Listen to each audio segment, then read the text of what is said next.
Welcome to Rainbow Vision Now with host Betsey Lewis. A radio show reaching beyond the limitations of our minds and beliefs into a world of inspiration and empowerment where the impossible is possible. Call-ins are welcome at 347-637-2650. Be sure to check out Betsey's Earth News One blog and calendar of events on her website, betseylewis.com. That's BetseylEwis. And now, your host, Betsey. Hi, everyone, and welcome to the show. We're coming to you from Boise, Idaho, the city of trees, and I can't believe we're in the 21st century and we still haven't had any disclosure on the alien presence. And, you know, I read this today that nearly half of all Americans and millions more globally believe we're not alone, according to a 2000 ABC poll. 40 million Americans say they have seen or know someone who has seen an unidentified flying object, and a growing number believe they've actually had an alien experience. But tonight we're going to explore, probably one of the strangest UFO encounters and alien abductions in ufology. In 1994, now this is really weird, and I don't think it's a coincidence, I discovered Ron Felber's original paperback book, Searchers. And it was about the story of the Hess's alien abduction. And I found this book at an Idaho yard sale, which is really weird. And I held on to this book for 22 years, and through several moves, I don't know how it didn't get lost. And then in 2014, the book just dropped off my bookshelf, and something told me to reread the book again, and I did. And I started searching for Ron on the internet, and I found him. And, you know, the rest is, you know, just amazing. He's been on my show twice, and now he's been on Coast to Coast twice. And the Felbers, not the Felbers, but the Hesses, now have been on Coast to Coast, and which is just remarkable. They have come forward to tell about their story. It's been 25 years, and they've remained silent about it. So we're going to talk about that, but a little bit about Ron before I bring everybody on. Ron is an award-winning writer who began his writing career with articles based on his experience from True Detective magazine and went on to write 3 books in the classic Nick Carter series, plus other nonfiction books. You can learn more about his books at ronfelber.com, and Felber is Felber. So let me bring them on. Ron, are you there? How are you, Betsey? I'm good. I'm losing my voice here. Sorry about that. Steve and Don, are you there? We are here, Betsey. Yes, we are. Cool. We're here, Betsey. Well, it's so great to have you on. And you survived Coast to Coast last Saturday night. That was so cool. You were on there with Jimmy Church. Fascinating interview. It went really well. But, you know, Betsey, I was on the East Coast. I was up till 5:30 in the morning. Oh, my gosh. I'm so sorry. No, it was worth it. I know. It was worth it. It's a great story. And Steve and Don, you were probably up from 1 to 3 o'clock, or maybe even longer than that. Yeah, I know it's hard to get back to sleep once you're on there, right? Yeah, we sat here for quite a while. So now the cat's out of the bag, so to speak. How do you feel? I mean, talking about your story, you know, it's so amazing. Well, I mean, for me personally, it was therapeutic. And having, you know, and we heard of others who had experiences, and really that's our goal here, is just to speak our truth and hopefully, you know, bring some strength and hope to others who might be dealing with this. Mm-hmm. Well, just great. I think I'll start with Ron so he can tell the listeners out there a little bit about how he got involved, because I think this is pretty interesting how it all came about. I mean, he has never written anything like this until his friend told him about it. But go ahead, Ron, kind of set up the whole story for us and tell them how you got involved. Sure, my pleasure. And you know, really, your story is really a strange one, right? The book falling off the shelf after 25 years. Now, that's paranormal. I know. Can you believe that? I know. I can't. That's really amazing. It's not a coincidence. No, probably it isn't. But the way I met Steve and Dawn was not straightforward either.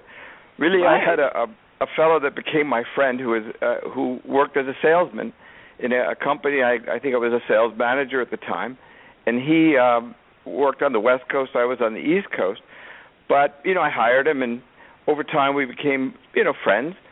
And over dinner one time, he very reluctantly, and I have to say, really, this was not something that Steve and Dawn wanted to step forward about, and really it wasn't something I was looking to do. First I didn't know anything about it, and when Paul Moran, that's the fellow's name, first told me about it, I said, well, alien abductions and whatnot. I write, crime thrillers, and I write the Nick Carter books at the time, and I'm more interested in things that involve spy novels, thrillers, things like that. So I don't know that I'd really be the right person to do it. But he was very persuasive, and he described both Steve and Dawn as just so credible, and gave me just a hint of what the story was about. And kind of reluctantly, I said, all right, let's meet. I mean, what can it hurt? And once I did meet them, I was really impressed with how credible they are. But beyond that, the story, I really felt, even though it wasn't a subject I was really into, that I studied all the time or anything like that, but I just never heard anything like it. It's been described as the most frightening UFO book ever written, and it is probably the most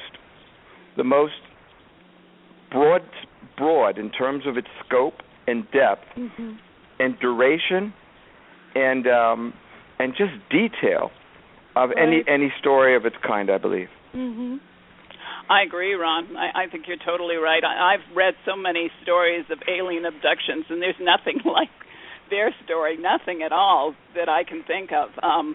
And like you said, so much involved with 3 different types of aliens. I mean, we hear about the reptilians and the grays, but not all these other aliens that they encountered. So that's what's really different about the story. Sure, and as you know, I mean, there's a lot of science behind this in terms of the investigation. Dr. Bernard Vitone, who's director of the National Center of Psychiatry in Washington, D.C., called this a highly unusual, traumatizing event outside the realm of normal human experience. And Dr. William Annixter from the Mountain Psychiatric Center in North Carolina called it the most compelling case of its kind I've ever encountered. And Betsey, this was the last thing that I wanted to mention. At the very end, after the examinations, I asked Dr. Annixter, so what do you make of this? And he said, I've looked at the various possibilities, that it could be this, or it could be this, or it could be that. And so drugs were ruled out, neurosis was ruled out, misunderstandings were ruled out, et cetera, et cetera. And finally said, I'm left with one conclusion. What they say happened to them, happened to them. And that's where I came out as well. Wow. What I found interesting in your book is that you said that Paul kept trying to convince you to get involved with this story, and you had 2 other projects, one about miracles, what I thought was really interesting, and he convinced you to investigate this story. I forgot about that. I have to write that book about miracles. I still haven't written it.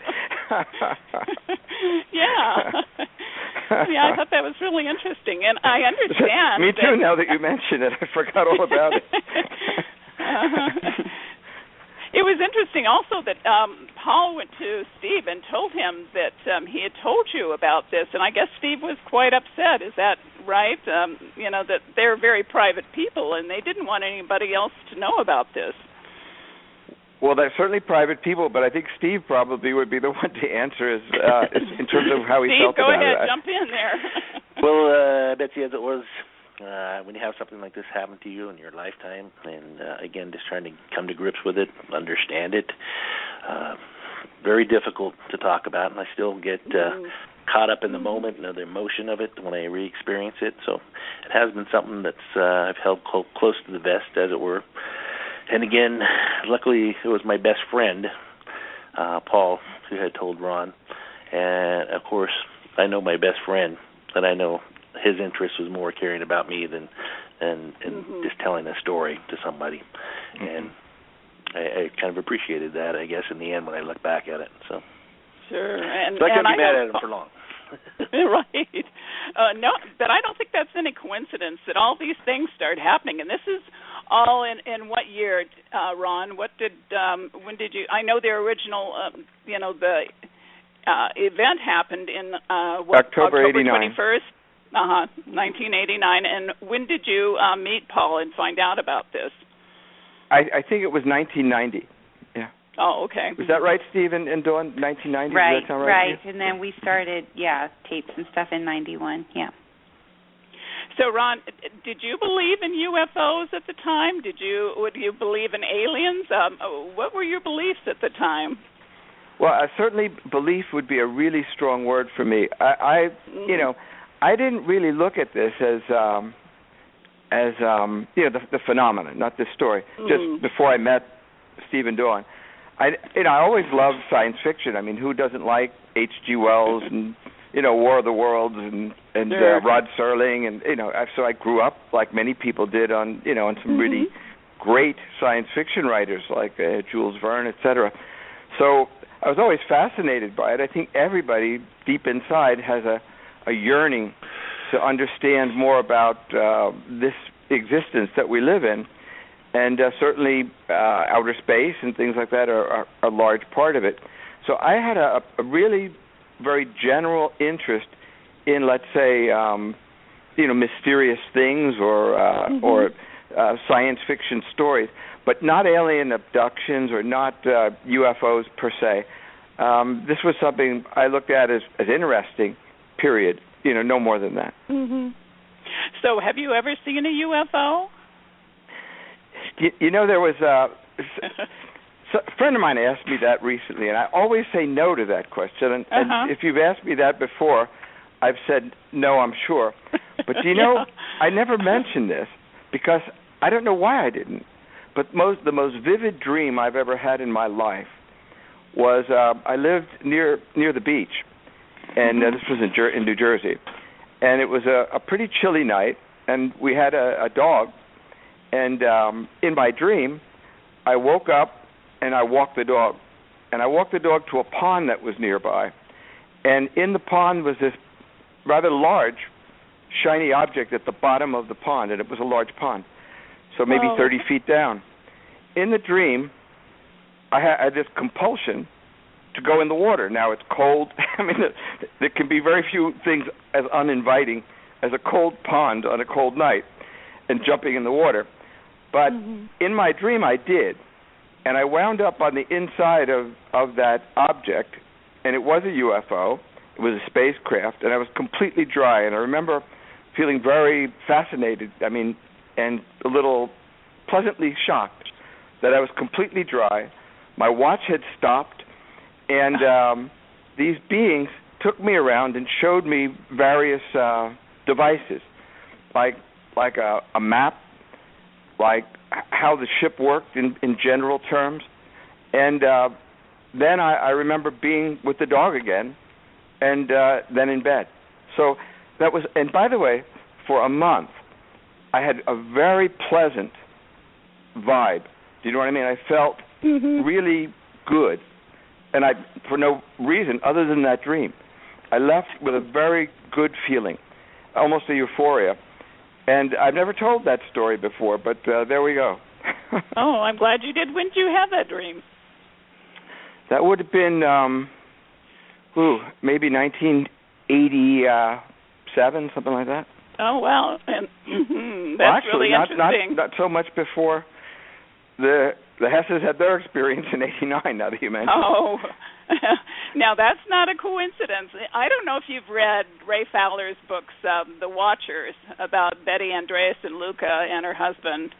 Bob Luca, but he's had many abduction things happen to him. He's written about it, I think, in one of his books, but it's kind of interesting that he researched their encounters, and it's very much some of the things that went on with them kind of reminds me of what the Hesses have had happen.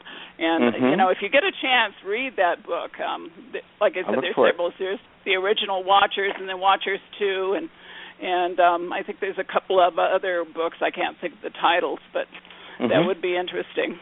I'll look for it. But Steve, I want to go to you next. All right. You had some pretty interesting childhood events, didn't you, that might have been linked to the aliens. Tell us about that. Well, as a young boy, my family, we used to do quite a bit of stuff in the outdoors, and going camping, fishing, hunting. The experience that kind of really sticks with me is one I had at Lake Mojave when I was a young boy. I was there, and it was a nice, crystal night in the summer months, and we were camped out on the beach. We used to drive up in our boat from about 7-8 miles up from Catherine's Landing and from Cottonwood Cove, and we were there camping. And I decided to go late night fishing with one of my childhood friends there, and their family was with us at the time. And we had walked kind of around the cove, around the point where the main body of the lake was, and I was sitting there fishing. And over the horizon, across the lake, there was a single white light orb that kind of popped up over the mountains. It was quite a ways away, and I had watched it, and it was very interesting. And staring at it, it was almost something where it kind of spoke to you as you looked at it and saw it. And then as I was watching it, it made a very sudden move across the sky at a really rapid rate and went a long distance and stopped. Wow. And then it did the same thing and moved back the other way and stopped. And then it, at that point in time, kind of came right to where we were on the lake. And my friend that was with me at the time, we had both seen it. And then it came pretty close to where we were, and then just shot off in the sky and disappeared at an extremely high rate of speed. And that was enough for us to grab our stuff and hightail it back to camp.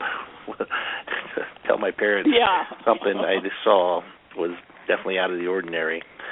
And I know it was a really jolting feeling, electrical feeling inside me. So it was very interesting. And I don't know, for years, I think it was more of a kind of a family joke when we would go back to the lake and stuff. We used to love to do some stargazing. They'd always ask, "Hey, you see anything?" I was like, I hadn't seen anything like that ever since. But until we had our experience, then I did see something like that. And did any of your siblings or your parents ever talk about any events like that, any strange sightings? No. No. We really hadn't seen anything as a family or anything like that. That was just that event, and me and my friend were the only ones privy to it at that time. And that's, I see. I think it always opened my mind up to the possibility of, and I guess that's the other thing, I always realized this universe is a great big place, and we're not alone, and I'm sure there's something out there, so it was interesting. No, that's true. Dawn, how about you? Any strange childhood events for you? Any sightings? No. Nothing? No. Pretty normal childhood, huh? Yep, normal childhood. Okay. I used to travel from Lancaster to Tehachapi, and a few times I traveled at night, and that area is spooky out there. Mojave Desert is really interesting, and I know, Steve, you probably know it so very well. But, there are caverns out there throughout California, and, of course, you've got the military all over the place, Area 51, Edwards Air Force Base. There's just all kinds of things going on out there. But, it makes you wonder. And Betty, one of the interesting things, too, is the Mojave Twins. And the petroglyphs, the cave drawings and the Mojave Twins, which can only be seen from, up above, But actually, when you see those, they look very much like exactly what Steve and Dawn described. Well, there's so many legends. The Paiutes and all the Native Americans from that area have legends of the Sky People, and many of them have communicated and still do. I know that in Arizona, when the great big UFO flap happened over Phoenix in 1997, these people were laughing and they said, "We see them all the time. What's wrong with you people?" Yeah. But, one of the great things I thought, and this really was so eye-opening to me, and maybe it will be to your listeners as well, but on YouTube, Fife Symington, who was the governor of Arizona at the time, and I'm sure you're well aware of this, but he originally said that, this is a hoax, and kind of made fun of it. But then I think, first of all, his constituents were really angry about that because, basically, if he's making fun of the sightings, he's making fun of the people who had the sightings, who are his constituency. So that wasn't so smart. But he felt that just to not create a panic, he did that. But I think it was about 10 years later, and the interview on CNN is on YouTube, where he describes his son and himself, and this is the governor, and also he was a former pilot, so he was very familiar. He was a fighter pilot in Vietnam, very familiar with military craft, etc. He said he saw something the size of a city float overhead, and a V shape, and he and his son both witnessed it along with others. And finally he came out and admitted it and said that he really always felt bad. It was one of his great regrets that he didn't sort of come clean and tell the truth about what was really going on. But he said this was otherworldly, and it was definitely a spaceship not of this world. It's about time that other people start coming forward. We've heard about pilots that, want to come forward, or some have, but, they're afraid of losing their jobs, ridicule, and, people are just afraid to do that. And, of course, there's the harassment. Betty and her husband, Bob Luca, say that they have had all kinds of unmarked helicopters flying over their home. They've just been harassed constantly. I mean, there's been all kinds of things. So people just don't want to say anything. I can definitely relate to that, and I think that's what's happened with our story and why it's taken us long to come forward, because I don't think, as a society, I don't think a lot of people were ready to hear it, and I guess that fear of ridicule is a big one. So, Steve and Dawn, you decided to come forward because you just felt it was time to break this story and get people out there to know that, we've been lied to, that what we're seeing isn't swamp gas or, the planet Venus or something like that, up in the sky, that there really are aliens and UFOs out there. Is that it? Right. Something's going on. I do think that the whole social climate surrounding UFOs and abductees, it's, much more accepting than it was 25 years ago. No, you're right. So, and we're older totally and braver now, too.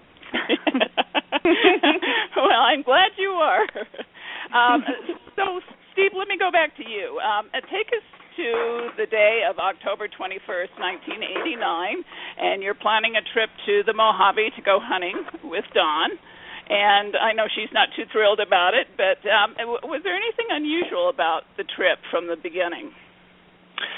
I would say nothing really unusually stuck out. I know it was maybe unusual the fact that I convinced Dawn to go out in the desert and go hunting with me. It wasn't one of her favorite activities, and I know we were kind of wanting to get away and just having two small children, it was kind of time to have a little fun and escape. But I know her idea of a vacation is a lot different than mine. In this case, it happened to be hunting season. I thought it would be a great opportunity to go out to a place that I love and enjoyed, and kind of share that with her and experience it. And so other than the excitement of getting out there and the logistics of putting everything together, I never had any foreboding or about anything else that would happen. Now, you had a truck with just a camper shell on it when you went out there, is that it? Yeah, we were pretty self-contained. It was a Ford F-150 truck. It had a camper shell on it, but back in those days, we got a nice carpet kit, so it had a full-size bed across the back and a place to put our stuff underneath it, and it was fully carpeted on the interior.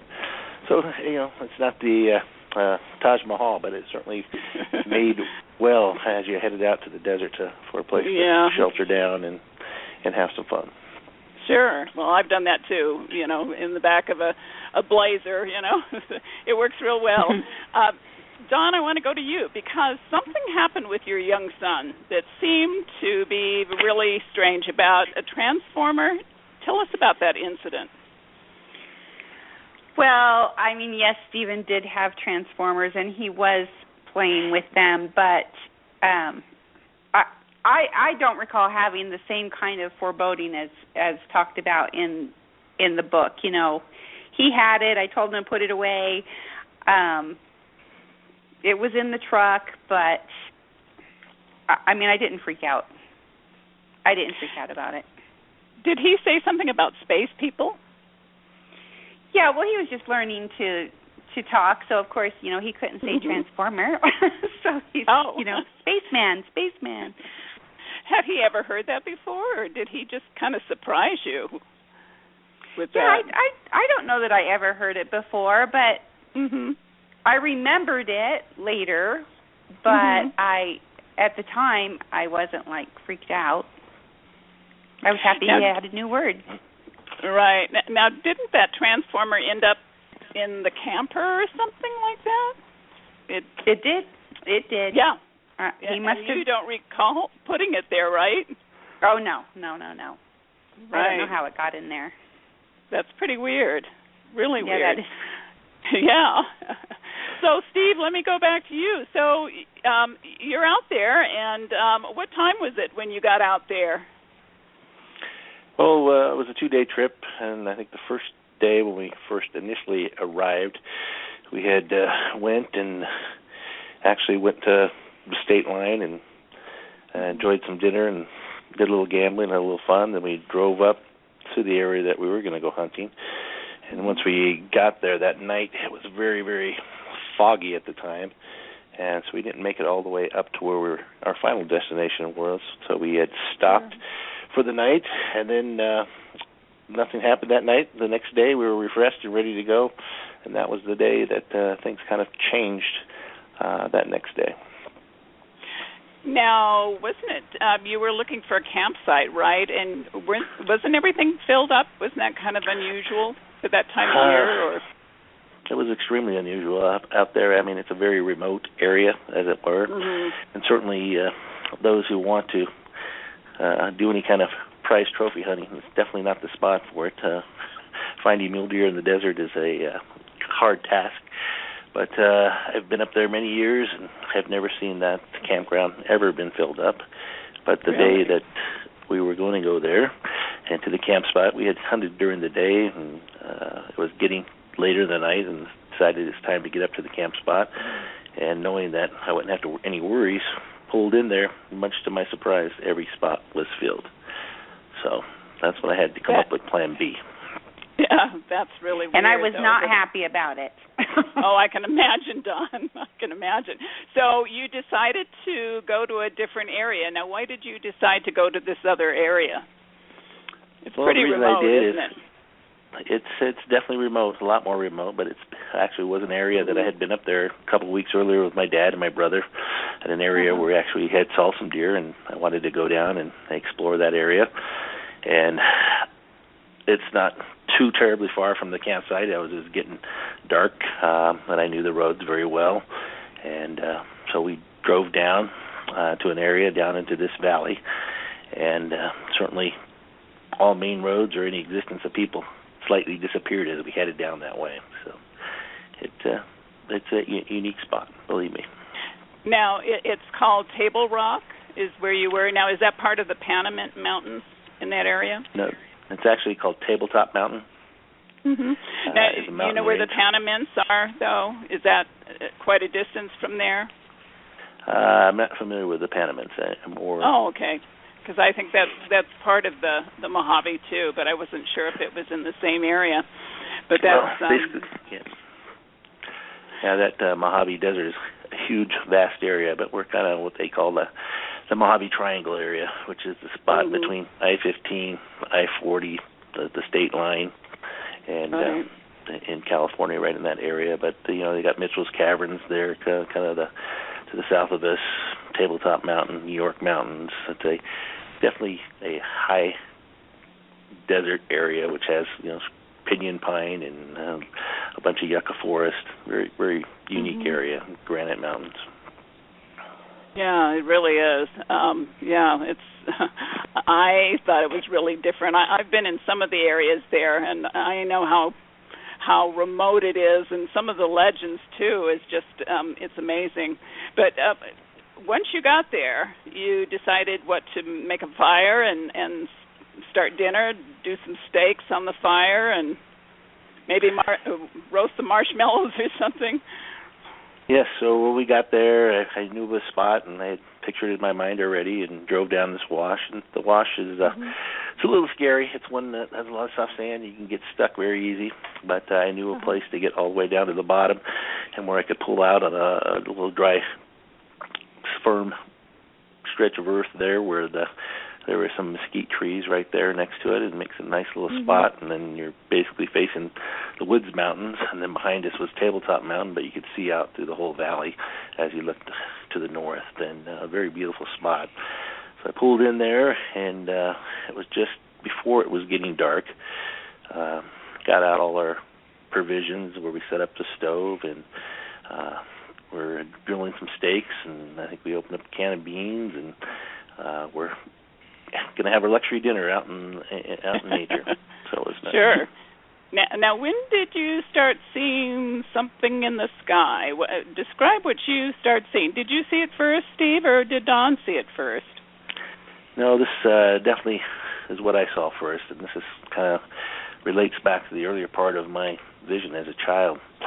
So I was on, you can picture that the back of the tailgate was laid down. I had my Coleman cap stove out, had the frying pan laying there with the steaks on, and I was looking towards the mountains. Don was sitting in a chair out in front of me, and as I was cooking, it was probably we're probably about 300 yards from where the mountains start to come up.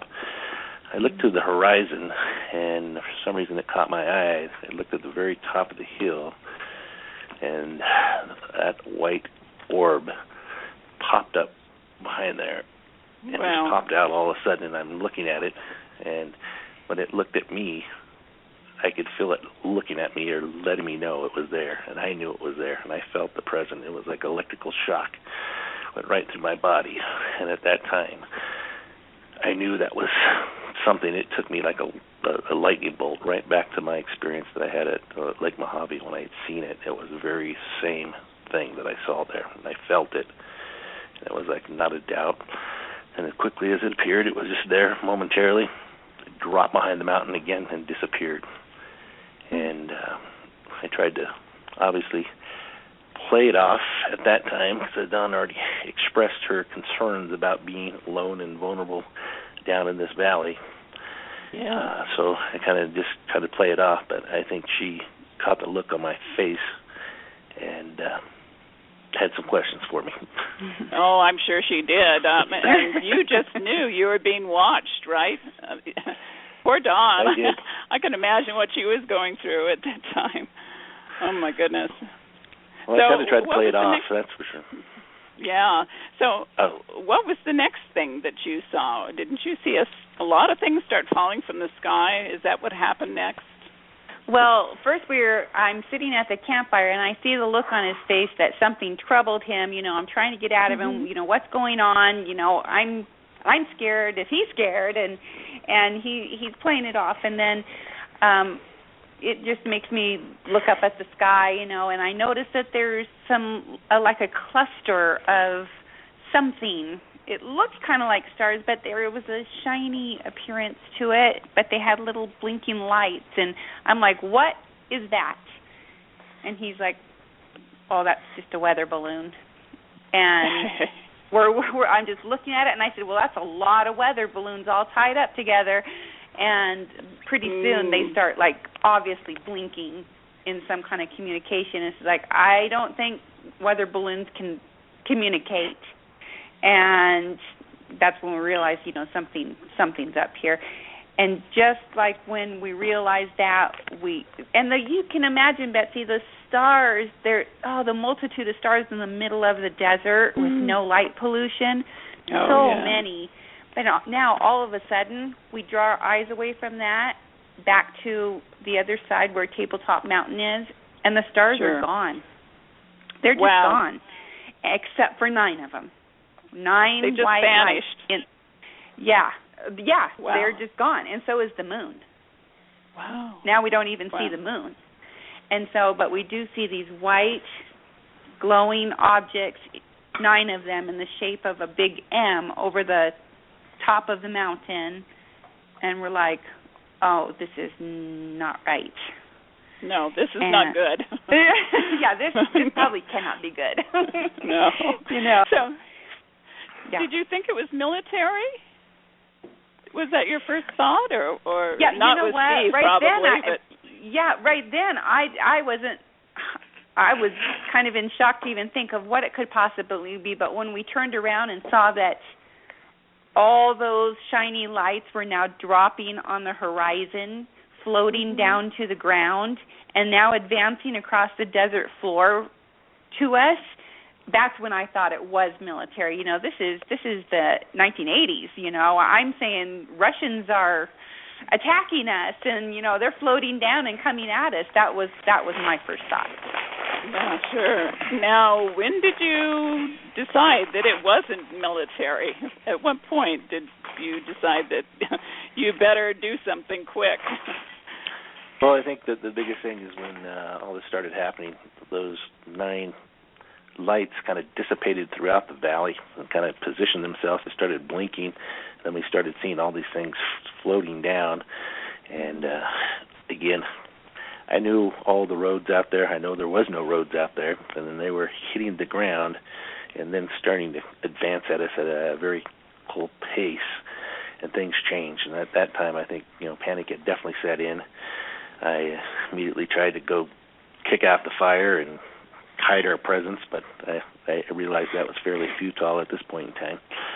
And I think it was about then that I made a run for my guns out of the front of the truck, grabbed my hunting vest with my ammo in it, and kind of told Don we got to get back into the truck for our protection. It was the only thing we had with us at the time.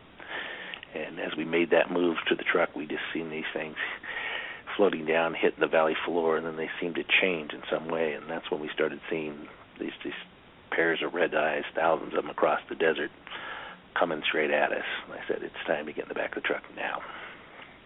Steve, how were they moving? Were they floating? How were they moving? Well, they were running. It seemed like they were close to the ground, but they seemed like they were running, but they weren't touching the ground. And I'm sure there's ditches, canyons, or little things in between us and them, but they just seemed to come straight in a line, and just a multitude of them all over the place, everywhere we could see. From I kind of looking where we got into the truck, and we were sitting kind of Indian style with the bed that's in the car at our back. We were probably about 2 feet from the tailgate. I had put the tailgate up, but I left the hatch up so we could look out.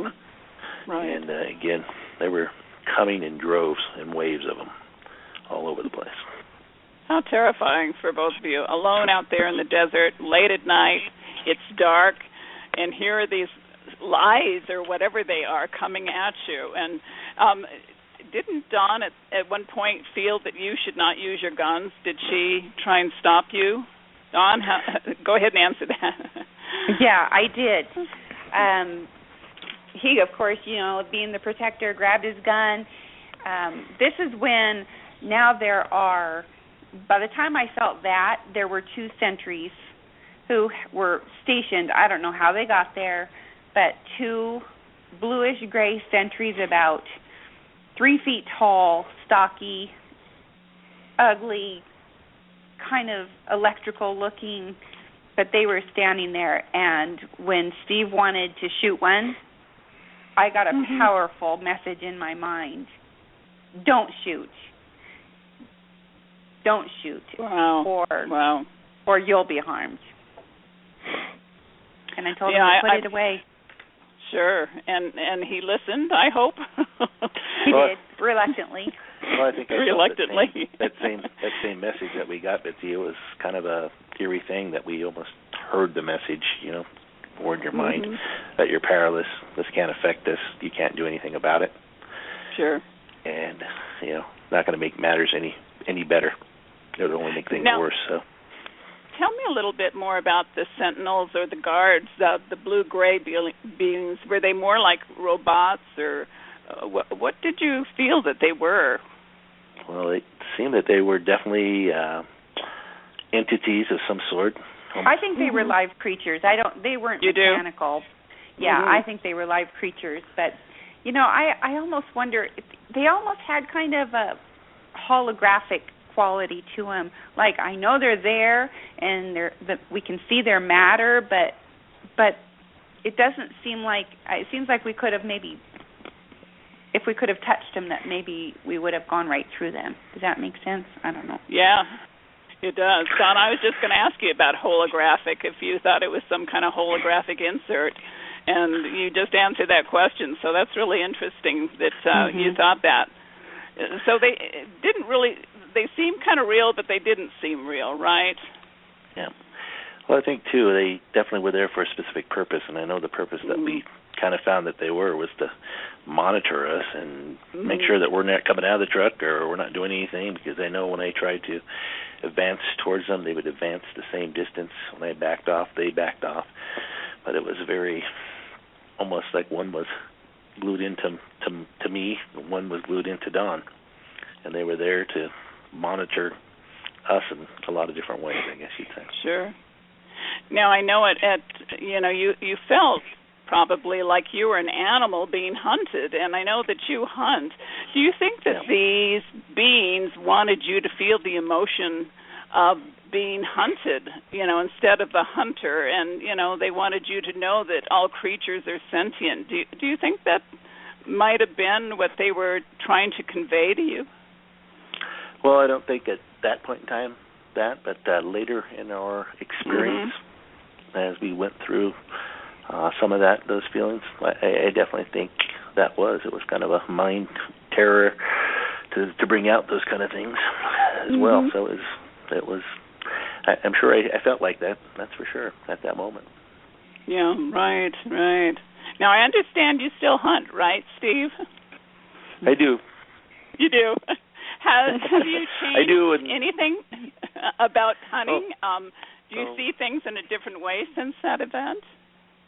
I think so as well. I think I don't hunt to kill. When I harvest an animal, I take it very seriously. I'm going to be using every part of it for eating and providing for myself, and I think that's part of. Rather than going to the butcher, I like to go to the source sometimes, and I don't think there's anything wrong with that. Yeah, I don't think so either. As long as you honor the animal and thank it for its its gift of life, I think that's fine. And that's the way I feel. Yeah, right. So, when did the gray aliens come in? And talk about them. They've been called the Watchers, the Visitors, the Soul Collectors. There's so many different names for these grays. But tell us more about it, and when did you first see them? Well, I thought, before, it actually took a little while before we actually saw them. Because those red-eyed creatures that turned out to be kind of like the 3-foot little nimpish ones, they seem to be a little bit more troublemaker, and they actually ran around our truck and jumped in and out of the bushes and were being very mischievous, almost like childlike, but doing things in, I don't want to say evil manner, but certainly trying to evoke a response from us. And certainly that response was a lot of fear, and certainly we went through that quite a while before, I guess, the typical aliens that we would call the Greys appeared, and they just kind of seemed to come after some time happened at that point in time. It was almost, I think, they were so mischievous, and the more scared we got, it was almost like the funnier they thought it was. Really? And I think when we were about at a point of hyperventilation and we didn't know if we could take, that kind of fear anymore, I think that's when the Greys showed up. Like, so almost, I wonder, in part to get a hold of them. Probably. They're kind of like Gremlins, the movie Gremlins. Right. Sounds like. Right. Yeah. Wow, what horrible creatures. But do you think that they were all connected, though? It sounds like they were. It seems like they were working in tandem that night, for sure. Yeah.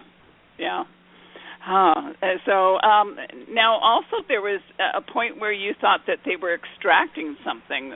What was going on there? You're hearing noise and maybe some shaking, like there was some kind of mining going on? Yeah, that night, certainly when these events started happening, kind of what we saw from the back of the camper was almost I would say the Mothership. We saw it come across the valley. You could see the distinct edge of it as it kind of pulled over the valley. And what was underneath there was a series of other small, or not, I wouldn't say small, but they're pretty large crafts that kind of came down. And they were the ones that were going out through the desert searching for what we thought would be minerals or something, but they had a very specific light source coming down that searched the desert floor in a very grid-like pattern going back and forth, and they were organized and looking for something, and we could see out in the distance almost like things being transported up and down out of that light beam. Wow. Steve and Don, I just can't believe that the military didn't see what was going on. I mean, this huge Mothership over there, they know everything that's going on. It's almost as if they're allowing, these creatures, these aliens, to do what they want to do. You have to wonder. That area now, you can't even get to. It's all government property that's fenced off with no trespassing. I was going to ask you about that. Really? Oh, that's really interesting. I wonder why. What's going on there? I wonder. Oh, that makes it even more interesting that, they're hiding something there. But, they control most of the desert out there. And there's stories of gold found there and giant mummies and all kinds of things that have been found in some of these caverns. So nothing surprises me out there. And we know Area 51 is, there's something that's been going on there for years. Which is not that far away from where we were, that's for sure. Really? It's pretty close to that area, huh? Not too far. Wow. But I would say, too, Betsy, that's kind of our thoughts and feelings when we saw them out there in the desert. And that's kind of, the first book was searchers, that they were searching for something, maybe fuel, minerals. I know that area is laced with rare earth minerals all over the place. And, there's mines and things and unusual stuff out there. And I think they were looking for something. Yeah, it sounds like it. Yeah. So describe the Mothership. Do you have any sense of how big it was, a football field, the shape of it, the color of it, lights on it, portals?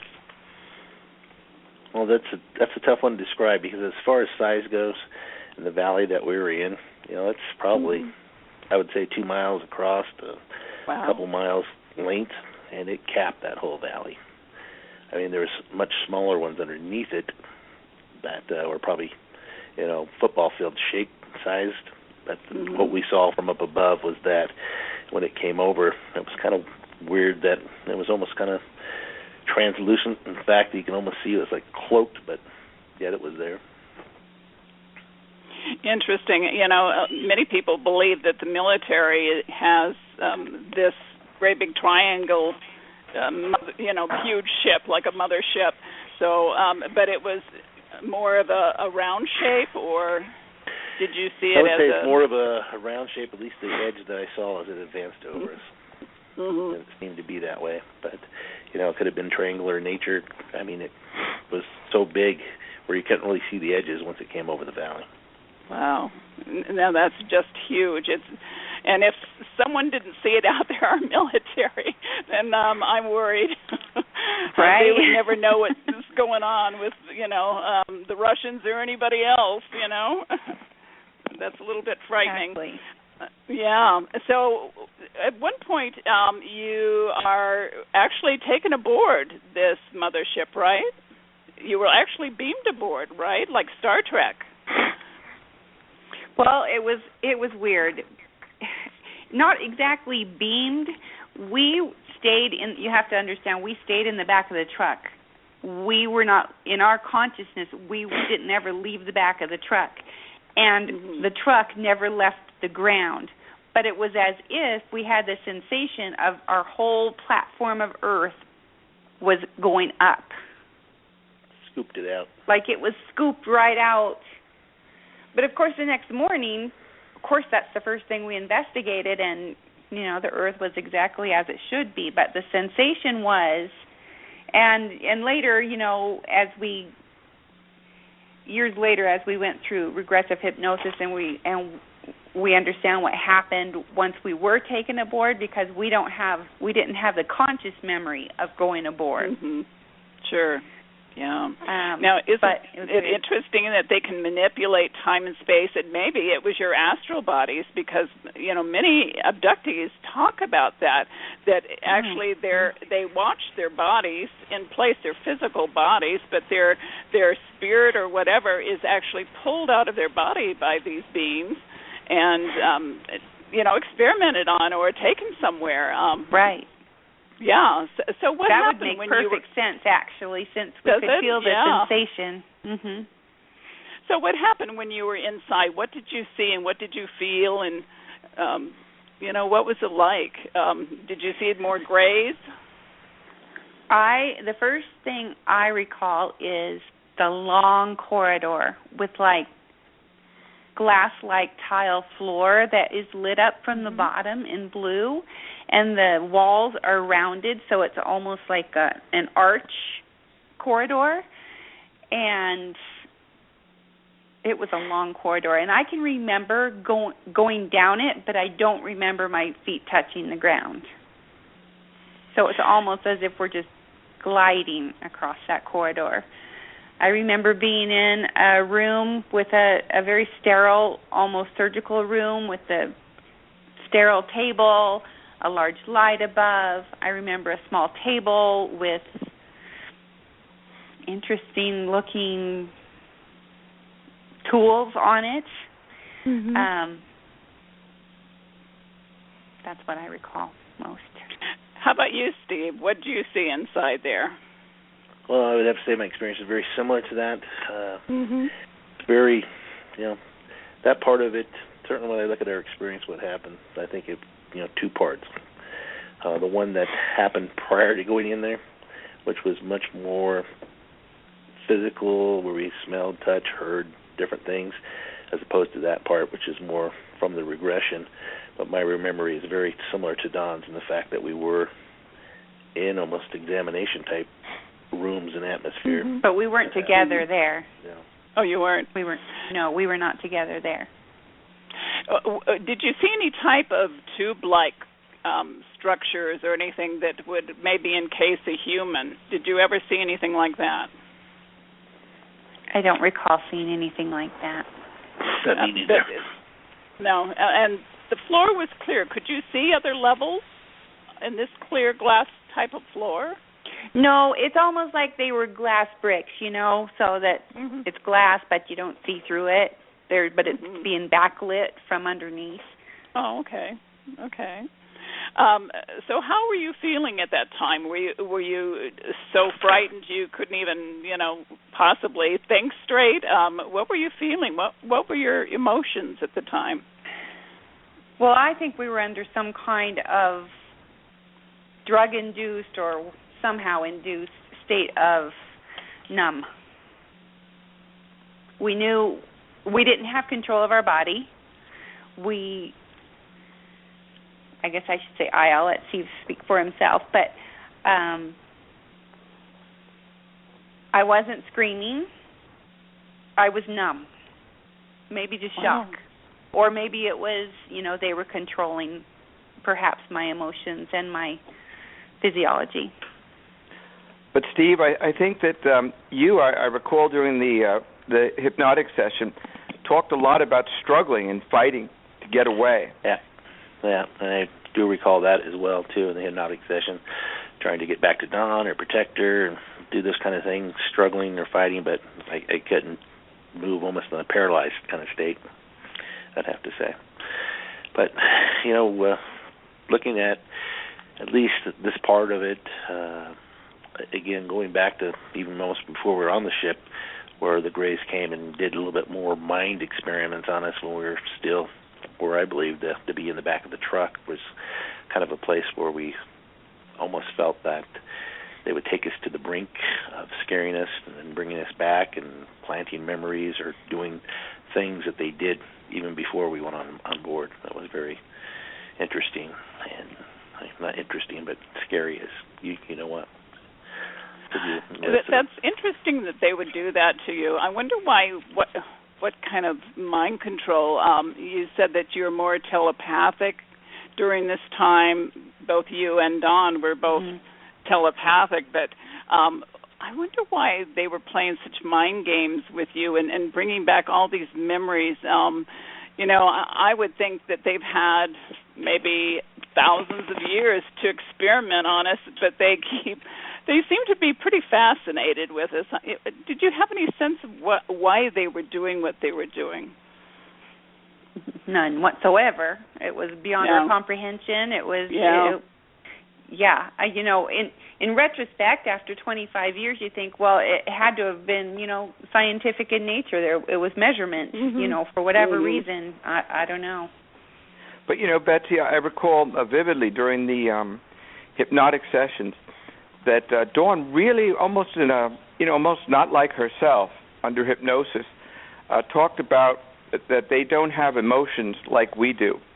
And so they need to study humans to find out how best to approach humanity. And if they, get a sampling of people, and certainly Steve and Dawn were two of them, they'll get an idea about how they can approach humanity in a way that's maybe not so threatening, or maybe a way that's very threatening. One way or the other, it was a study, like clinicians studying subjects. That's interesting, Ron.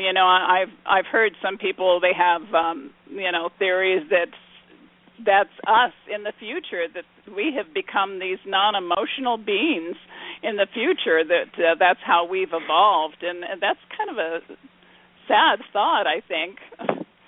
I think it would be so disappointing.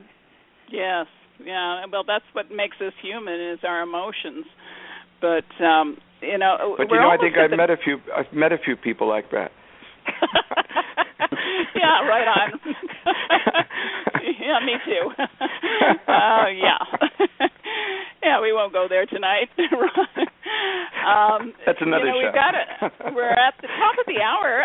Do you want to take about a 3-minute break and get some water and stretch your legs, and we'll come right back to this? We've got a lot to talk about still, about your hypnosis and the angel that you encountered. So what do you feel like doing? Do you want to keep going? Yeah, that would be awesome. Yeah, I'd appreciate that. Okay, that would be take great. A little break here. I'm going to play a little music, and we'll come back in about 3 minutes, everybody. Stay tuned. We've got a lot more to talk about. I've got Ron back on here. Are we ready to go at it again? Okay. We didn't run off. Oh, that's good. Don't do that. Now, let's, I am so fascinated about, there was an angelic type being, and did you, Steve, see it as well as Dawn? Well, most definitely, yes. We both saw it and experienced it. And it was definitely what we would describe as an angelic figure, and also accompanied that type of feeling and assurance that we got from it when things were kind of, at least what we thought, were winding down at the time. Now, was this on the ship, the Mothership, or were you back in your camper? Oh, it was before. It was before. The Mothership was, later. This is when we had been through this mental torture, and honestly, physiologically, we were ready to just die. We couldn't breathe. Our chest hurt. We thought the end was near. We could hardly even catch our breath out of panic, and that's when all of a sudden there's this glorious being in a human form. She's levitating. She's not on the ground. She's beautiful and calm and tells us everything's going to be okay. You're not going to be harmed. It's okay. Describe her a little bit more, the color of hair, what she was wearing. Did she actually move her lips? Was it more of a holographic type of vision that you had, a Marian? She seemed to have physical form. She was blonde. Her hair was long. It was flowing. Her white gown was flowing because there was movement. She was levitating, but very serene. She did not speak with her mouth. It was again all through our minds. Dawn, how high up was the being? How high was it? Like high up in the sky or eye level? Or I've never asked that question. I would have to say it was probably when we were sitting in the back of the truck. It ascended from about 30 to 40 feet, and as it came down and as we seen it at the back of the window, I would say it was kind of settled down to be about 6 feet off the ground and maybe 20 feet out beyond the back of the truck. Wow. So many stories about Marian-type apparitions have been seen throughout the last 100 years. It's kind of interesting that you would see that. Do you think, I kind of wonder if maybe our memories aren't downloaded, our beliefs to whatever they felt that you needed to calm you, to help you. I know with Betty, Andreas, and Luca and her husband, she was taken to a place that was like the yellow brick road in The Wizard of Oz, which isn't that interesting? Yeah, and some of the things that she encountered, special shoes, kind of like the ruby slippers, and so it kind of makes you wonder what they're really doing, if they're just controlling your mind, or if they have just created these things with their technology. Well, it seems to be that there was an order to these entities, because she seemed to be at the top of that order, because when she came, all the others were not, I guess, behaving badly like they had been, and tormenting us. Everything seemed to kind of stop, and as reverence, respected to her. And it's kind of interesting that it really did seem to be a female presence, not a male presence. I don't know what the significance is of that, but it was definitely got that from sight and feel. So I'm glad she didn't have wings. If she would have had wings, I would have questioned it. Yeah, really. Oh, no. Well, maybe next time. Well, let's hope there's not a next time, though. So what happened after that? I mean, after you were taken aboard, and how many hours has gone by now? Well, we weren't looking at our watches. I don't know. I think most of the night. I would have to say everything that happened to us in the back of the camper had to run from a period of between almost 6 hours straight. Wow. And the night, it was well late into the a.m. But, as far as us going on board and all those things happening, I think what really happened is when she came down and we saw that, we kind of got to a place where all of a sudden, out of nowhere, we decided just to go to sleep in the back of the camper. And that's what led to everything that probably picks up when we went through the regression, because we don't know what happened there. And then the next memory that we have, we wake up the next day, the sun is brightly out. It's not even like at sunrise. The sun had already been up. And not knowing what day it was, where we're at, how much time had passed, that's extremely if the world had been taken over, that was one of our fears. Yeah, by aliens. Right. Yeah, how would you know? You're out there alone and no way to communicate to anyone. And did you feel that it was surreal? Did you feel that it was a real event, or did you kind of wake up feeling, did we dream this all?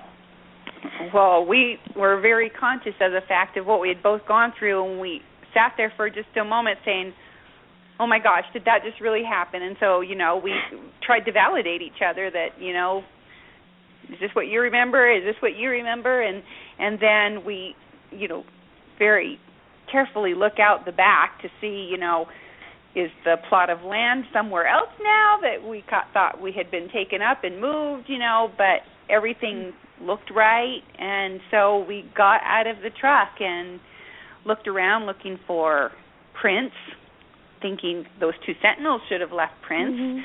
Those little red-eyed guys should have left prints. They were all over the place, but there were none. So there was no physical anything left, any kind of evidence that it had happened. Right. Not that you could see, right? Right. And I would say, Betsey, too, that's the whole thing that with Don and I, thank God that we experienced this together, because it was a constant thing throughout the night as we pinched each other, cross-checked each other, and asked each other. And I think as the night went on, it was a little more telepathic, but the fact we were saying, did you see this? What did you see? Describe it to me. How would you describe it to her? She would describe it to me.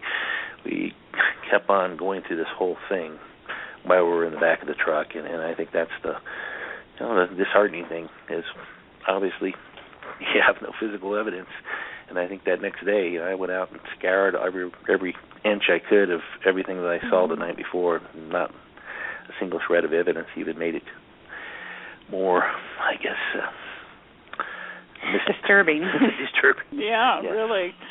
Now, Dawn, didn't you have a couple of marks on your neck, though? When did those show up?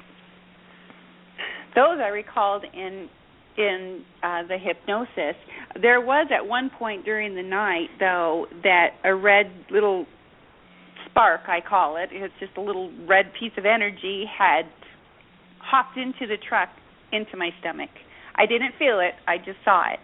And it didn't cause me pain, but we're like, what the heck? Interesting. Oh. Now, you became pregnant, a year later? Is that about right? 2 years later. 2 years later, okay. 2 years later. And you thought that the child that you were having was special, right? That you had that feeling. Did you feel that this child might have been implanted with something or have DNA, ET DNA? Yes, honestly, we thought, because they were present, and I wasn't expecting to get pregnant at that time, wasn't planning on it, and it really wasn't that time. Yeah. To get pregnant, but we both knew that night that I was carrying a child. And so we were scared the whole time. What is this child going to come out like? Yeah, right. Well, you've probably heard or maybe read about these stories of women that are pregnant and suddenly the fetus disappears, that they've either known that the aliens have taken the fetus, and maybe at some point in their life they get to see the hybrid. And they say that because we're destroying ourselves, that's why they're creating these hybrids. Did you ever feel it like anything like that happen? No, I don't think so. Okay. And I carried 7 children, so. Wow. Blessedly, so how are your I had children? them all.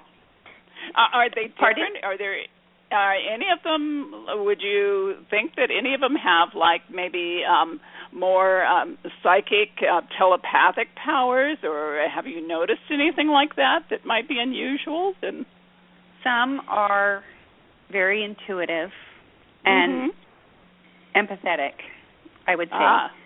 I think more than most human beings. Wow.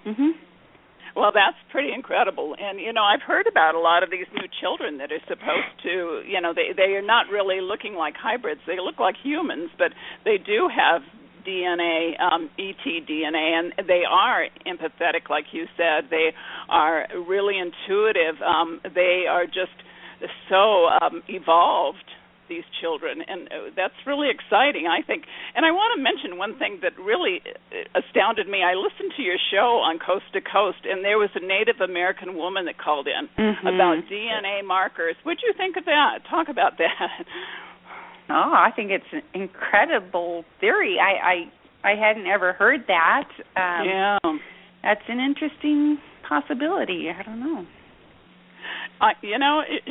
Didn't she say she had an unusual DNA marker that, yes. They don't know what it is? Yeah. I'd like to know more about that. Ron, I think that's something you need to write about. Absolutely. I'll mark that down for sure. Okay, good. But it is really a great insight. It is. It really is. Yeah. So let's go to where you, Ron, I want you to come in on this. Sure. How did you convince them to get help? Was it a psychologist that they were seeing in Washington, D.C., and when was that? No, I'll tell you, I don't want to disparage psychologists, but these were medical doctors and psychiatrists. Oh, were they? Okay. Yeah, so these are prominent men. Bernard Vitone is director of the National Center of Psychiatry in Washington, D.C. So he's one of the more Georgetown University medical school graduate. So really a prominent doctor. And William Annixter, who did the retrogressive hypnosis, is also very prominent. Worked with the FBI quite a bit on witnesses that maybe they wouldn't remember something. Let's just say, for example, there was a terrorist attack, and they think that somebody might have seen what the terrorist looked like, but they don't remember it. He would hypnotize them and try to bring them back so that they maybe could describe the person that they may have seen or saw. So these are very prominent doctors, and I don't remember having to convince Steve and Dawn to do it. I think, once, as you can tell, and once they make up their mind to do something, they're sort of in with both.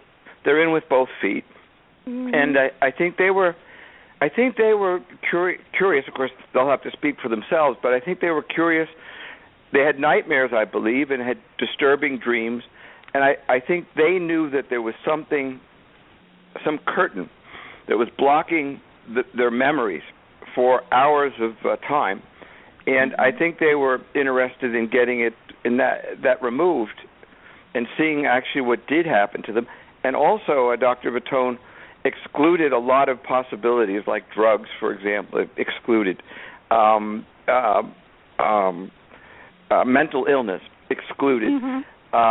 Hallucination, excluded. So I think this was, I would imagine, validating, very validating to both of them, and they wanted to pursue it. I think you're absolutely right, Ron, because I think that's the key. We were searching for validation, and we just wanted someone to tell us we weren't crazy. Right. And he did. Yeah. So did that help you at all? Because you were really going through post-traumatic stress, just like a soldier would go through. So did you feel that was helping you? Absolutely. It helped. A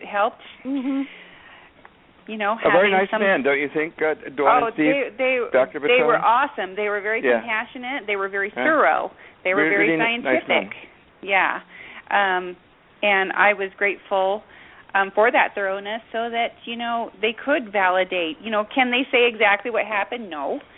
And they knew they couldn't say that, but they could say they believe something happened, and that was enough for us.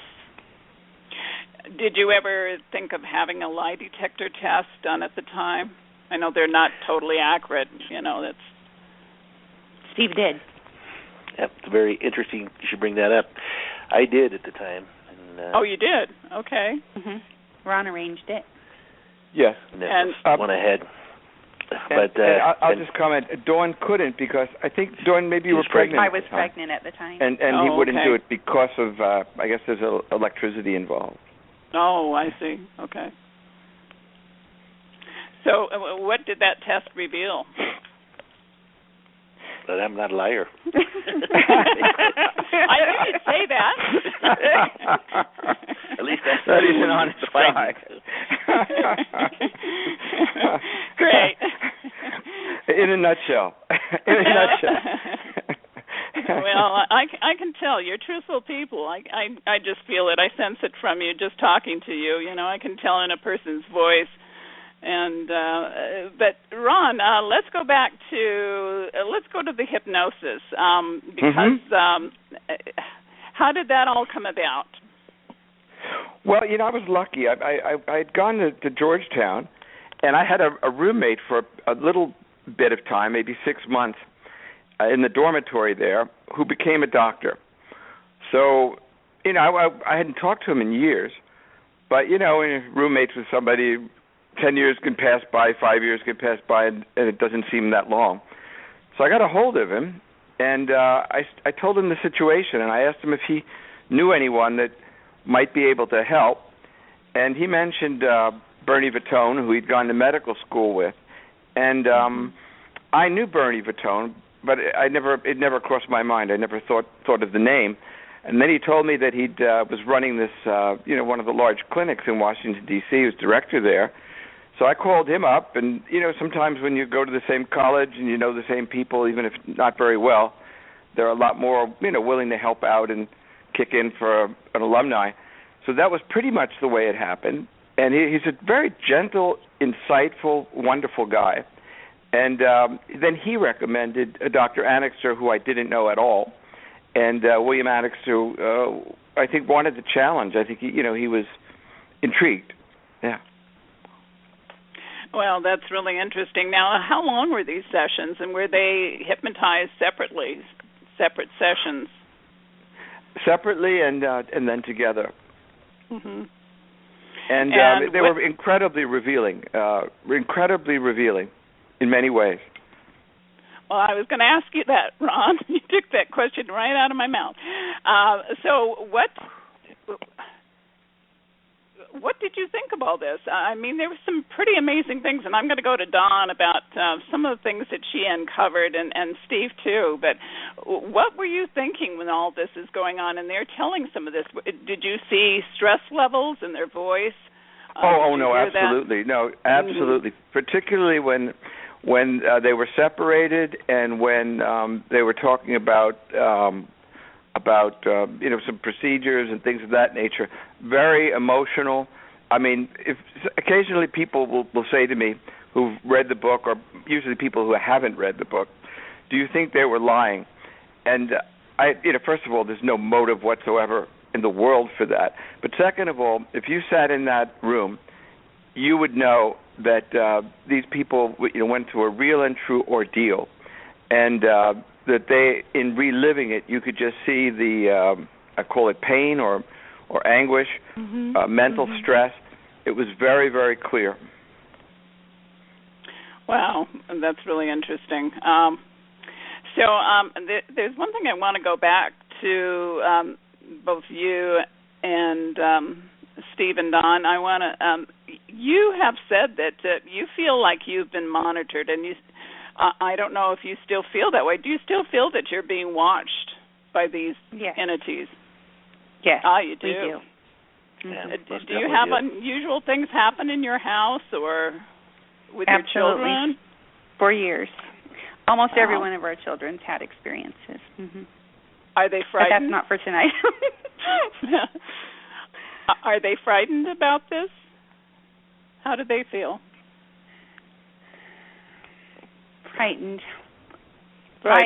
Yeah. I don't think, I don't think they're frightened.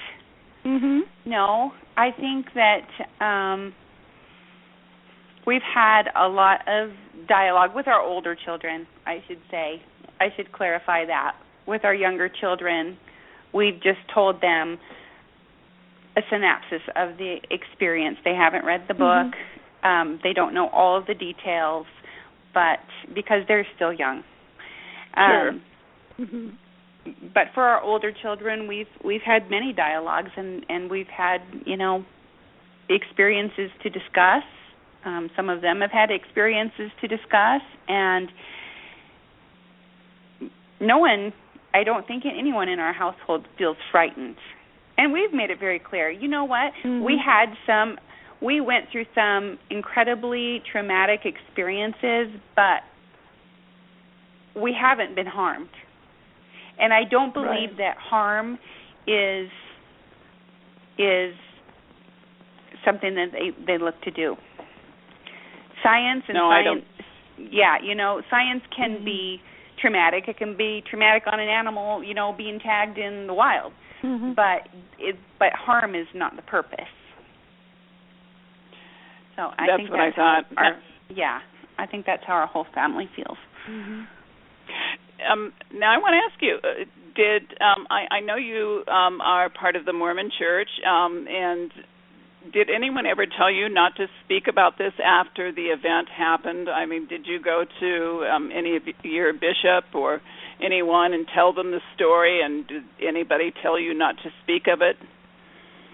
We did tell a bishop, and no one has ever told us not to speak.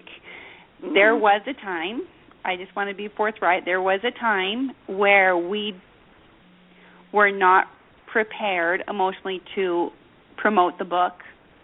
And we did tell our bishop that, and he said, don't do anything, you're not comfortable with.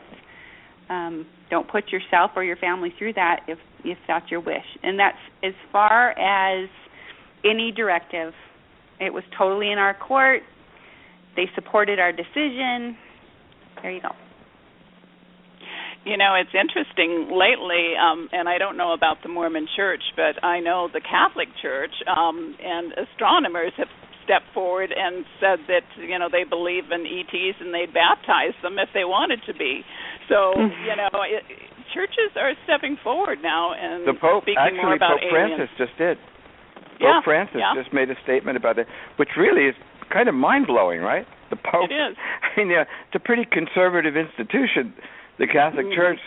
So for the Pope to start talking about aliens and baptism, that must tell you something. That's mind-blowing. That's interesting. Maybe he knows something a lot of people don't. I think he does. I think so, Ron. Absolutely. Yeah. So, Don, I want to get back to you because you said some incredible things under hypnosis, and I want to find out what Steve was saying too. But let's talk about them. They talk about the Supreme One. Tell us about that, and what is the Supreme One that sends them out to do these jobs? It's not, Betsy, it's not like I remember them telling me that or downloading those thoughts. This came out in hypnosis. I don't know where those words came from, but I know I felt like I knew them, but I just want to be clear. I don't know where they came from. But, yes, I think the question given to me was something like, do they have the same God as us? Are they from the same Creator? And it was my belief that yes, there is one supreme being. He probably has many names. It could be God. It could be Allah. It could be they could have a name for him. These extraterrestrials probably have a name for him. But whoever this supreme being is, he or she, they're in charge of all of us, is my feeling. And what does the supreme being want? I know that was a question that was asked during hypnosis. I think just for humankind as well as all kinds to ultimately just lift their vibration and just be better. Just be good. Love. Accept. Across the board from wherever you are. This galaxy, another universe, just for us all just to be better. Thank you for that. That's beautiful, Dawn. Yeah, and I agree with you totally. That's really interesting. And you made another remark that really kind of, it's very puzzling, and maybe you can shed a little more information on it. You said our universe ends when its matter stops mattering to us and starts mattering to them. What do you think was meant by that? I think it more of like a border without a fence. When you have two states next to each other, when one of those, the border of one state starts being more like the next state, I think then that's the next territory. That's my take on it. I don't really know what it means. Do you think that you will have any other future events? Do you think that you were given a message, and many abductees do feel this way, that they were given a message, but it's been erased, and that at the proper time or the right time in our Earth's time, it'll be uncovered? Do you feel that way? I do feel that way. I don't know that, but I feel that. Steve, how about you? Do you feel like that, that you were given a message? I think it has been some type of message, more spiritual in nature, to be good, to improve myself, to do things. But the event, when I think about it, I think it did have some very big spiritual aspects to it, and even though it was frightening and scary, but I think there is an overlying message of maybe something will happen. I don't know, in my lifetime or my children's lifetime, that we've had a special experience. Maybe it was for a purpose. I just don't know what that is at this time. When you think about how many people believe they've had some kind of encounter in the world, and maybe, it sounds like millions and millions of people, and we've all been given a message. Are we all going to wake up someday with this message that we've been given? I think so. I really do. Yeah, I hope that people don't realize there's a message, but you need to do more than hear a message. You need to act on it. Right on. Yeah. That's really interesting. There was one other thing that I wanted to ask you, and I'm trying to remember what. There was something. Oh, yes. Now, didn't you say that there was some question asked when they are actually going to contact us, and what was your reply? Or what did you feel that they were telling you, Dawn? Yeah, I felt like it was within. I think the question was, the doctor asked, will it be in my lifetime? And I said something like, well, that depends how long you live. And then... Which is a pretty clever answer, huh? Yeah. Right. And then it was, I felt it would be more likely in our children's lifetime. Whether that means tomorrow or 80 years from now, that could... But I think it will be in modern times. I do believe something's happening, and I believe it started now. I think so, too. Do you think you'd ever consider hypnosis again? Yeah, I think I would. Would you, Steve? I think I might be willing to as well, but it's a very interesting part of it. I guess the way I look at our experience, thinking of all the things I saw and experienced on the conscious side that I really remember, such as smells, sights, the movement of the truck, those things register so much more to me than that physical side. Where the hypnotic side is, I recall them, but do I recall them? I guess it's, you have a more of a tie to something that's physical in nature rather than just purely coming out of hypnosis. Because we don't know where that knowledge came from. it's easier for us to put, more into what we experienced on a conscious level, because I don't know where those thoughts even came from.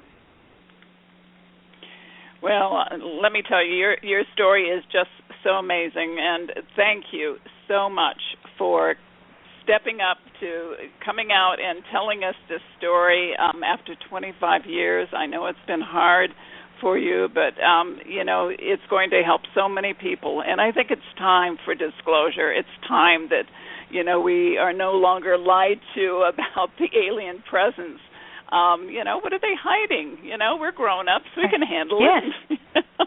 I think we can. I don't think that we're given enough credit. I think we're capable of handling a lot more, but, we have to have truth.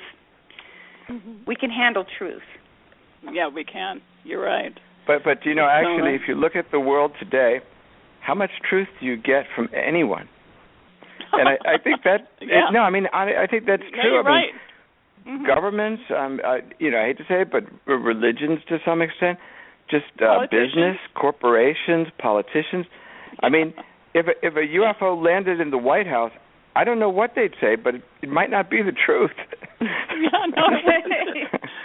They'd say it's a Hollywood stunt. It's for a movie. No, they'd say they invented it. It was their latest. Oh, you're so right.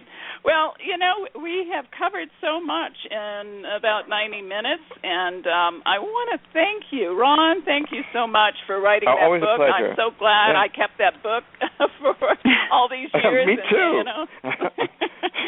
What a coincidence. It was meant to be. So thank you so much. And Ron, what's your next?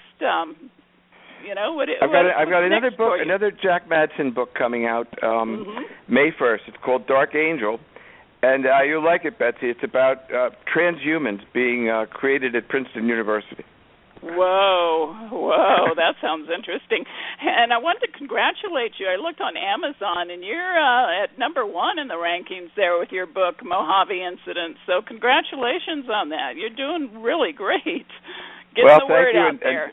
And thanks to the Steve and Dawn for stepping forward. I mean, really, a lot of the reason it's up on top like that is, first of all, their story and their openness, but actually it jumped up after these couple of interviews, including yours.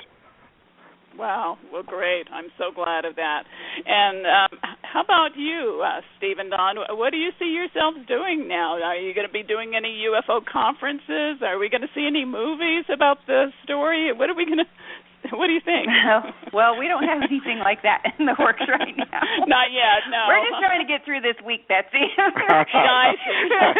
No. Yeah, too far ahead. Yeah, way too far ahead. You know what? What we want, Betsy, our wish, is just to help others who might need some support and encouragement and validation. Yeah. And it starts here, I guess, like this. And we're grateful for the platform, and we're grateful for you for your empathy towards us and your compassion. Thank you. Well, you're extraordinary people, I can tell. And like I said, there's no coincidence that we've all come together. There are no coincidences in life, I've found out. Everything is meant to be, and I know there's just great things ahead for all of you out there, Ron, Steve, Dawn. So thank you again for joining the show. I want to thank the listeners for joining the show. It's just been a great night. And again, the book is Mojave Incident by Ron Felber, and it's on Amazon, right? And I think on all the other internet bookstores, So go out and buy it. It's a great, great story. And it's true. That's even the more amazing part about it. So everybody have a great evening. Again, thank you. And thank you, Betsy. Stay in touch.